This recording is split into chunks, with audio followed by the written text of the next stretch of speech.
Unión de Educadores de la Provincia de Córdoba, junto a los docentes en defensa de la educación pública. Construir la patria grande, un desafío del portal ALBA. Desde el 2004 difundimos principios de la Alianza Bolivariana.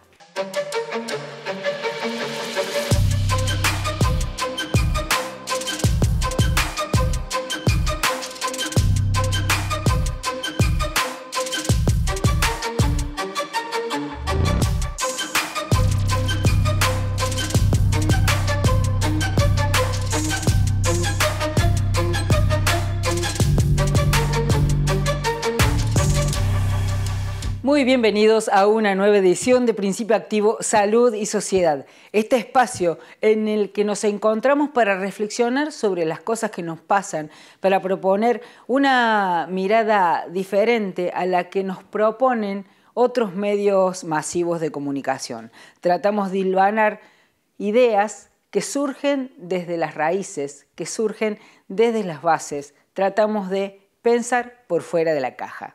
Hoy la propuesta es hablar de urbanismo, de arquitectura, pero en clave de mujeres y en clave del cuidado de la vida. La pandemia puso en evidencia que el cuidado de la vida es una actividad central del ser humano, que es fundamental para sostenerse, y también puso en evidencia que no está en el centro de los intereses de los poderosos. O sea, cuidar la vida es fundamental para que exista el mundo y para que el capitalismo pueda generar riquezas. Pero ese trabajo queda en manos de las mujeres, generalmente, y queda por fuera de lo que vemos como importante. La pandemia lo puso en el centro y puso en el centro también eso, que no se reconoce el trabajo invisible, el trabajo del cuidado. Hoy hay una gran discusión a nivel mundial de que los trabajos del cuidado deben ser remunerados para quien los haga. Y eso seguramente pondrá en valor la actividad. La vida humana en el centro es la propuesta siempre de nuestro programa y hoy la vamos a descubrir o interpretar desde la organización del hábitat. ¿Cómo es el urbanismo teniendo en cuenta esto que hablamos como el centro, el cuidado de la vida? Para eso entrevistamos a Adriana Chiocoleto. Ella es arquitecta, es argentina pero vive en Barcelona y ha hecho un trabajo de urbanismo feminista en clave de los intereses del cuidado y de la vida, nada más y nada menos que escuchando a las mujeres habitando los espacios.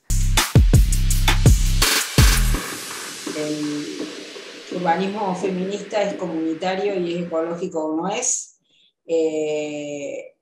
Sería interesante, como para cerrar la nota, que nos comentes cuáles serían como estos puntos definitorios que señalan este nuevo paradigma a la hora de ver, de pensar y de soñar nuevos espacios urbanos. Digamos, cuáles son las características básicas que tenemos que aprender a pensar, teniendo en cuenta que estamos acostumbrados como a pensar, yo siempre digo en el programa, a pensar y a mirar la realidad por un tubito y que nos deja afuera la realidad. Ese tubito por lo general está relacionado con lo que nos proponen desde los medios hegemónicos de una manera patriarcal de mirar la realidad como única. Entonces lo que te propongo es que salgamos de la caja, rompamos el tubito y que digamos cómo tenemos que mirar hacia el futuro estas nuevas construcciones, estas nuevas organizaciones urbanas, feministas, comunitarias, ecologistas. Bueno, sí, la mirada, digamos, va a intentar incluir la diversidad. O sea, la diversidad de experiencias está relacionada a la diversidad de maneras de vivir, pero primero se ha de poder, digamos, garantizar ese derecho a una vida digna, ¿no? Que es un poco como empezamos, ¿no?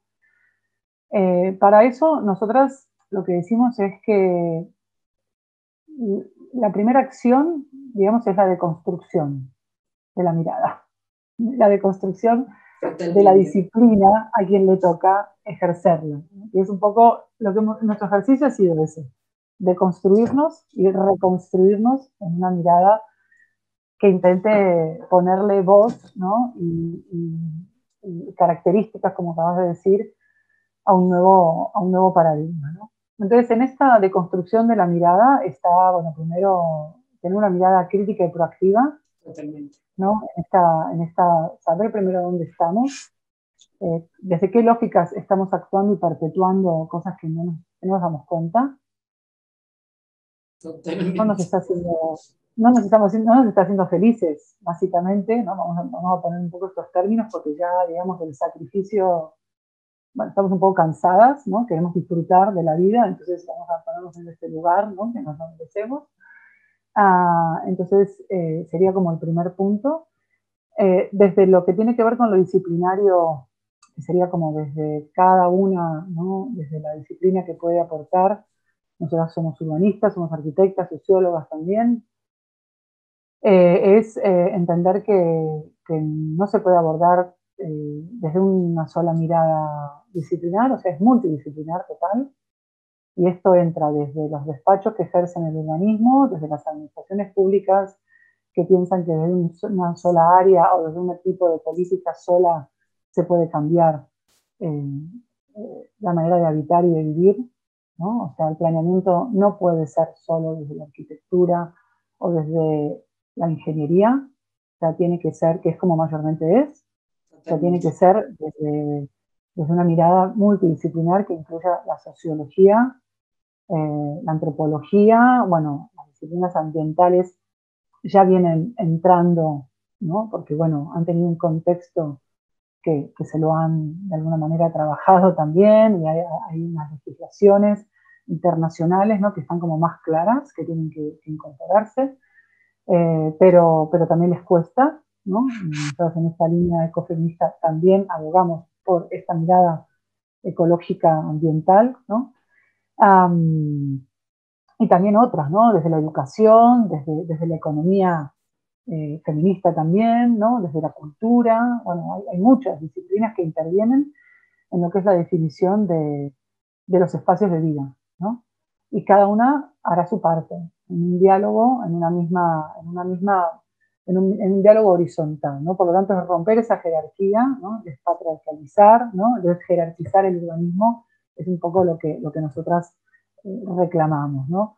Y en ese despatriarcalizar, evidentemente, bueno, hay que hacer un trabajo para que las mujeres estemos representadas, ¿no? Y esto no es un trabajo que tengamos que hacer solo las mujeres, es una mirada también, ¿no? Crítica de quienes han sido las voces escuchadas, ¿no? Y que en realidad hay mucho trabajo desde las mujeres en todas estas disciplinas que te acabo de decir, que hacen un gran aporte, ¿no? Nosotros en nuestro libro Urbanismo Feminista hemos decidido que la bibliografía eran mujeres, ¿no? O disidencias, por lo tanto, acá está, acá está también, como, o sea, muchachos, acá hay muchas que han dicho muchas cosas y, o sea, no hay excusa posible por querer incorporarlo, hay mucho dicho y para pasar al hecho ya, digamos, tenemos muchos conceptos desarrollados, ¿no? Y luego, bueno, para pasar a la definición, ¿no? Bueno, muchas cosas ya lo fuimos diciendo, ¿no?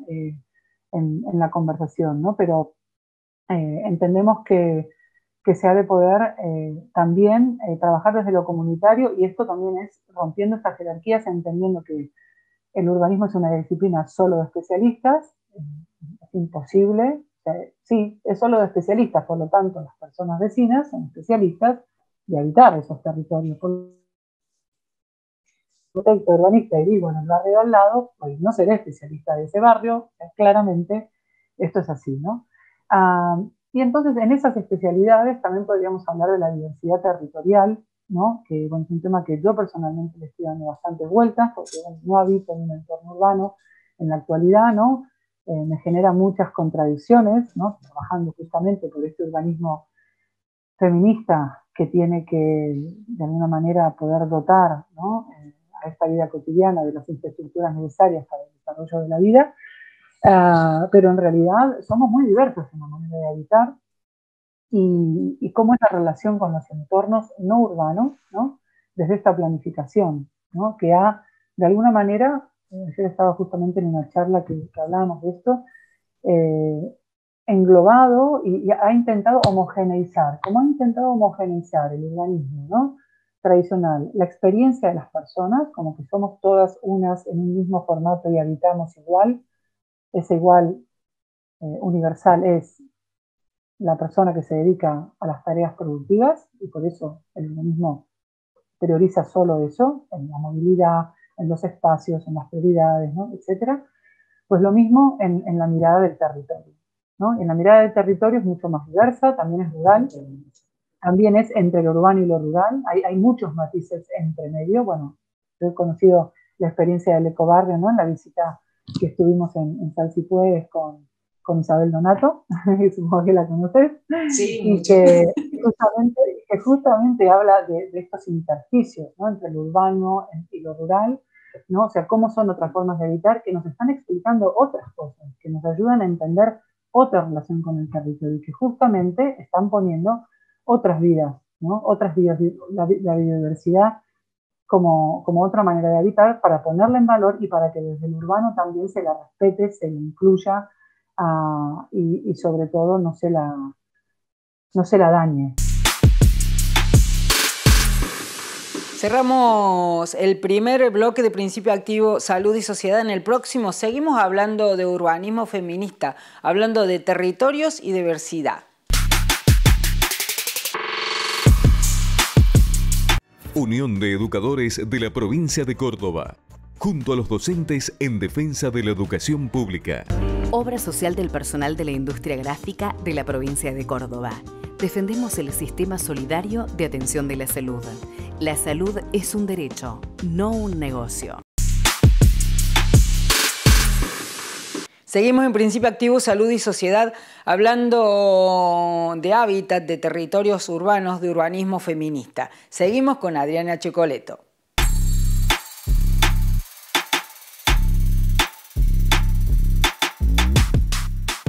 Tienen que ser, digamos, territorios que nos ayuden a la proximidad. ¿Cómo se entiende esa proximidad en un entorno urbano y en un entorno rural?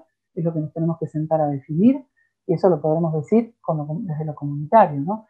¿Qué es próximo desde este entorno, ¿no? Próximo puede ser ir 10 minutos a pie a la escuela o en 5 minutos a una parada de transporte que me permita llegar a esa escuela que está a 20 kilómetros. No necesito la escuela al lado, porque puede que en ese territorio no se pueda, ¿no? Llegar en esa manera, ¿no? Como es un entorno diverso, la diversidad sería como otra cualidad, cuando estoy viviendo en un entorno, ¿no? Que no podemos tener tampoco, no sé, los comercios de proximidad al lado, ¿no? Porque no puede establecerse un comercio de proximidad porque no hay una masa crítica de la que pueda vivir. Pues entonces, ¿cómo hago para promover la diversidad, la autogestión, ¿no? De un recurso como puede ser un huerto urbano, ¿no? En un territorio que lo permita, para que yo pueda autoabastecerme en esa proximidad, por ejemplo, ¿no? ¿Cómo doto de vitalidad, ¿no? Que podría ser la otra cualidad, en territorios tan diversos como lo urbano y lo rural, ¿no? Por ejemplo, en la ciudad diremos que los barrios con vida, los barrios vitales, ¿no? Son aquellos que tienen usos a diferentes horas, ¿no? Que no se quedan sin vida a las 8 de la noche porque es pura oficina, ¿no? O un centro comercial o una zona logística, ¿no? Que no vive nadie. Cuando se acabó la vitalidad, por lo tanto, transitar por ahí no me sentiré segura. Si trabajo en ese sitio, no estará bueno ir porque quizás no tengo un transporte público adecuado a las 5 de la mañana. Por lo tanto, ¿cómo hacemos para dotar de vitalidad a la ciudad, ¿no? Haciéndola mixta, ¿no? Que no le pasen estos espacios monofuncionales. Y cómo será esa vitalidad en un entorno no tan denso, ¿no? Más rural o no tan denso, ¿no? Como un barrio o un pueblo, ¿no? No hace falta ser súper rural, pero hay pueblos que han quedado sin mucha actividad, ¿no? Con el cambio económico, etcétera.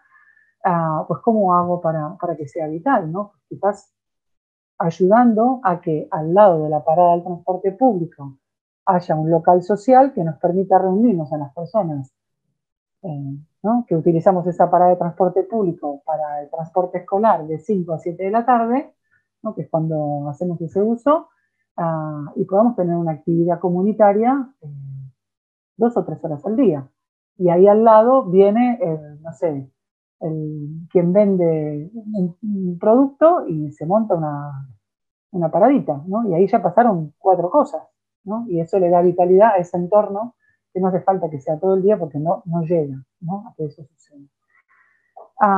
Autonomía es otra de las cualidades que yo definía en mi trabajo y que con Puncis también lo hemos empleado, ¿no? La autonomía que tiene que ver con facilitar, ¿no? El que las personas nos podamos mover de manera segura, pero que también, ¿no? La infancia, las personas mayores se puedan mover con autonomía y que no necesiten ser acompañadas en circunstancias que, si el modelo urbano territorial te lo permitiría, serían autónomas, ¿no?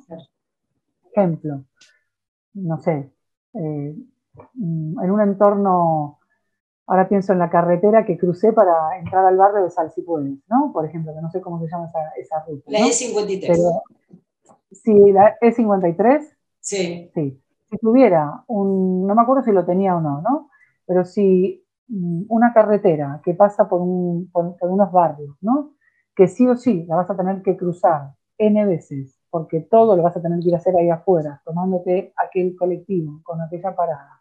Si no tiene un cruce adecuado, un paso peatonal bien señalizado, bien seguro, ¿no? Accesible, donde las personas que viven de un lado y del otro de la carretera la puedan cruzar, porque quizás tienen el colegio del otro lado, para que la infancia vaya, o el centro de salud, donde tengo que ir con mi mamá cada día a que se haga una curación, necesitaré que la acompañe. O sea, ellas no serán autónomas y yo seguiré teniendo tiempo dedicado a unos cuidados que, si fuera adecuado el cruce, ni hablar si hubiera del otro lado una posibilidad de atención, ¿no? Pero si fuera accesible el cruce, bien señalizado, porque quizás queda a 300 metros y todo el mundo lo puede hacer a pie. O sea, ejemplos como esto darían autonomía, ¿no? En la ciudad, ¿no? También le pasarían estas cosas, pero podría ser en relación a, si hablamos de movilidad, a que el coche no tuviera tanta presencia, ¿no? Que en un entorno escolar el coche se quede a 300 metros, ¿no? Que podamos ir en bici, ¿no? Que no me tenga que tomar un transporte, que podamos ir solas, las peques solos, ¿no? O que de noche me pueda mover sola, ¿no? Que sean espacios como los que contábamos antes, ¿no? Bien iluminados, plantas bajas activas, ¿no? Generar actividad en las plantas bajas quiere decir que si tenemos un modelo, digamos, de vivienda, ¿no? Que en la planta baja no solamente hay aparcamientos, ¿no? Y hay unos halls transparentes que entradas y salidas se pueden ver, que si hay un equipamiento público no tenga un muro cerrado y que la actividad que pasa adentro se vea afuera y le dé vida en la calle. Todo eso hace que la ciudad sea más segura, ¿no? Y por último hablábamos también de la idea de la representatividad, ¿no? El aspecto más comunitario es otra de las cualidades, ¿no? que yo también definía y que con Puncis también la utilizamos en entender que, bueno, nuevamente la dimensión comunitaria, ¿no? Es decir, para que todo esto exista, ¿no? Para que la gente esté en estos lugares, tiene que sentirse cómoda, tiene que sentirse implicada, ¿no? De alguna manera. Y para eso los espacios tienen que estar adecuados, ¿no? Para que yo que tenga ganas de ir a esa plaza a reunirme a tomar mate con mis amigas a las 5 de la tarde o cuidar a mis hijas en esa plaza, es decir, usarla y darle todo esto que acabamos de decir, tiene que tener esas condiciones que dijimos antes, ¿no? Ser seguras, tener los juegos adecuados, tener el banco, tener el baño, ¿no? Para que todo eso suceda, también quizás tengo que tener un espacio de reunión que me lo permita, ¿no? Que yo me pueda conocer con mis vecinas y poder juntas tejer redes de ayuda mutua, complicidades para poder generar de forma comunitaria ese urbanismo feminista, comunitario que queremos transformar. Llegamos al final de este segundo bloque de Principio Activo, Salud y Sociedad. Esperamos que hayan disfrutado tanto como nosotros esta mirada sobre el urbanismo. En el tercer y último bloque de Principio Activo, Salud y Sociedad vamos a estar con el secretario de prensa de la UPC para hablar de comunicación alternativa.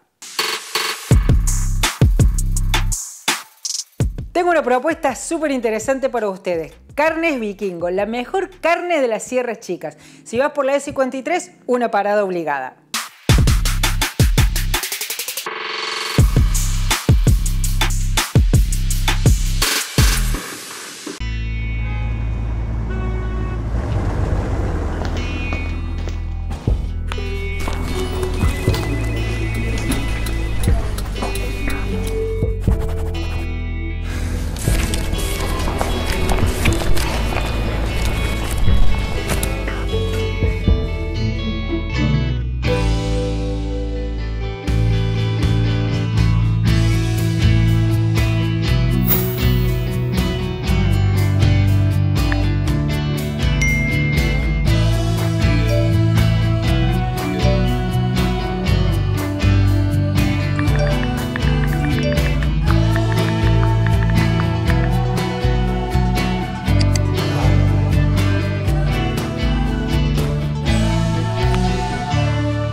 Unión de Educadores de la Provincia de Córdoba, junto a los docentes en defensa de la educación pública. BM Consultorios Odontológicos. Somos un equipo de odontólogos formados para prevenir y cuidar tu sonrisa.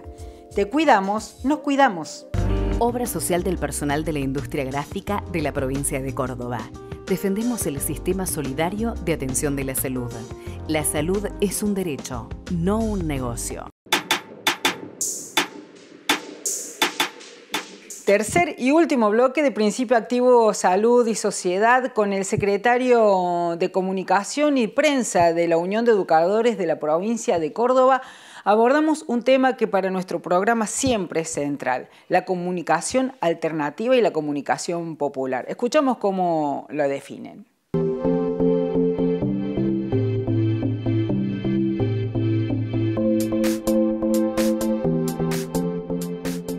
Es una lucha, si lo tengo que definir en un término.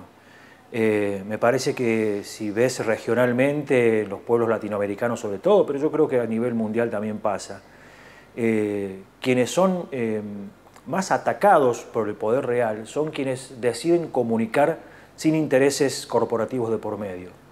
Quienes no reciben dinero por decir la verdad que tienen que decir, que no tiene por qué definirse como única, pero sí cuando dicen una verdad que no le conviene al interés mayoritario de estos poderes, son los más atacados, los más defenestrados, vilipendiados.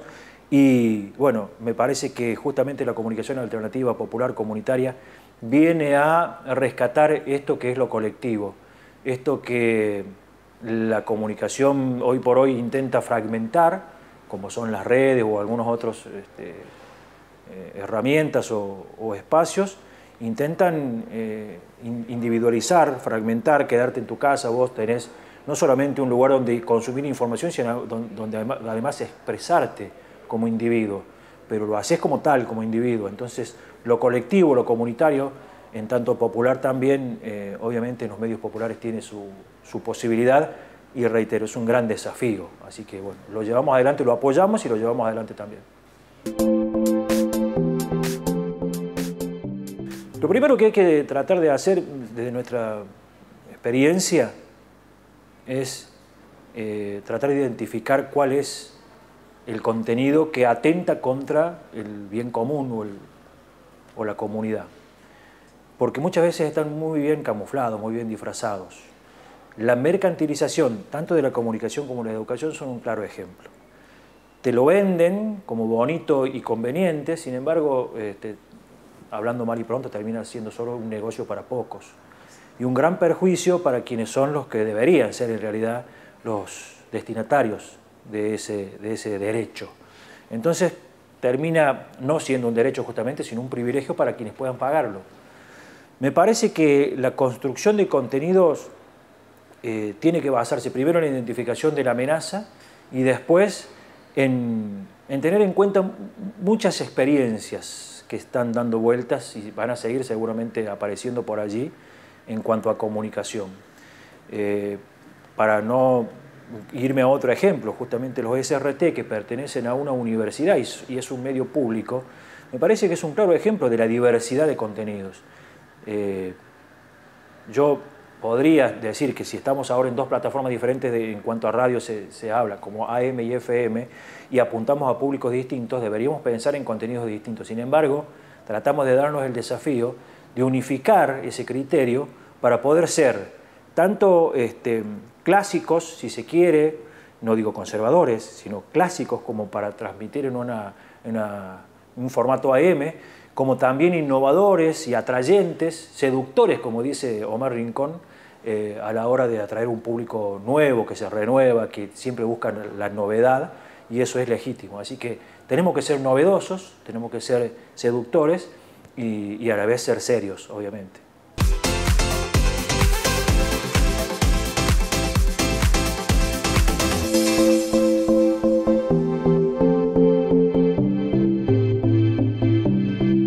Llegamos al final del programa, generalmente hacemos una síntesis, una reflexión de lo que transitamos como contenido. Siempre la propuesta es que pensemos de forma conjunta, que tratemos de reflexionar sobre los tiempos convulsionados que nos tocan vivir. Hoy les traigo una frase de un pensador argentino de hace muchos años que me pareció interesante para que en casa nos quedemos pensando. Se la comparto. Jamás fueron tibios los genios, los santos y los héroes. Para crear una partícula de verdad, de virtud o de belleza, se requiere un esfuerzo original y violento contra alguna rutina o prejuicio. Como para dar una lección de dignidad, hay que desgoznar algún servilismo. José Ingenieros. Nos parece que son tiempos donde esta frase, donde este pensamiento nos puede hacer vibrar para pensar que hay que salir adelante con propuestas creativas. Por ahí, desde el poder, dicen que para salir adelante hay que sufrir, que es con dolor. Siempre el dolor lo ponemos las y las mujeres trabajadores, siempre el sufrimiento está en la base. Por lo tanto, la idea es pensar cómo salir de la crisis colectivamente, pero alegremente y solidariamente, que el esfuerzo, que el sacrificio no lo tengamos que poner una vez más los que trabajamos, que el esfuerzo y el sacrificio lo pongan los que se llevan nuestra riqueza. La salida siempre es colectiva, siempre es solidaria.